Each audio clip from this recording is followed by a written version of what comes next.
നീ മരിച്ചെന്നോ? നീ നീ ഇത് എന്തൊക്കെയായി പറയുന്നേ? കഴിഞ്ഞ 1-2 മണിക്കൂർ കൊണ്ട് ഇവിടെ എന്തൊക്കെയാണ് നടന്നതെന്ന് മനീഷിന് എത്ര ആലോചിച്ചിട്ടും മനസ്സിലായില്ല. നീ കാരണമല്ലേ ഞാനിവിടെ നിൽക്കുന്നത്. നീ കാരണമല്ലേ എൻ്റെ ജീവൻ പോയത്. ഞാൻ കാരണമോ? മനീഷ് നെട്ടിലൂടെ മാത്യുവിനോട് ചോദിച്ചു. നിന്റെ ജീവൻ നീ വെറുതെ കളിക്കല്ലേ. നിന്റെ ഐഫോൺ പറ്റി കാരണമല്ലേ ഞാനിവിടെ വന്നത്. നീ പറഞ്ഞിട്ടില്ലേ മതിൽ എഴുതിയേക്കുന്നത് മൊത്തം ഞാൻ വായിച്ചതും.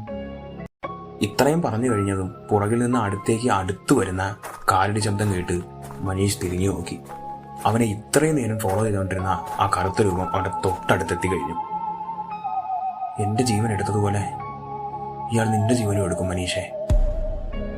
മാത്യു അത് പറഞ്ഞു കഴിഞ്ഞതും മനീഷ് മാത്യുവിന് നേരെ തന്നെ ഓടി. മാത്യുവിനെ തള്ളി മാറ്റി അവൻ മുന്നോട്ട് വേഗത്തിൽ ഓടി. അവിടുന്ന് അവൻ്റെ കഴിവിൻ്റെ പരമാവധി വേഗതയിൽ ഓടിക്കൊണ്ടിരിക്കുന്ന മനീഷ് ഒന്ന് തിരിഞ്ഞു നോക്കിയപ്പോൾ കാണുന്നത് മാത്യുവും ആ കറുത്ത രൂപത്തിൻ്റെ ഒപ്പം അവൻ്റെ അടുത്തേക്ക് പാഞ്ഞെടുക്കുന്ന. അവൻ വേറെ ഒരു വഴിയുമില്ലാതെ ആ അമ്പലവളപ്പിലേക്ക് തന്നെ ഓടി.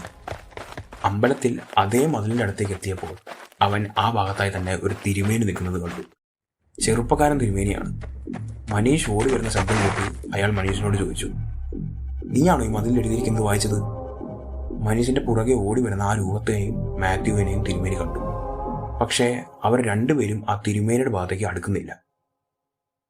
തിരുമേനി ആ കറുത്ത രൂപത്തെയും മാത്യുവിനെയും തന്നെ നോക്കി നിന്നു.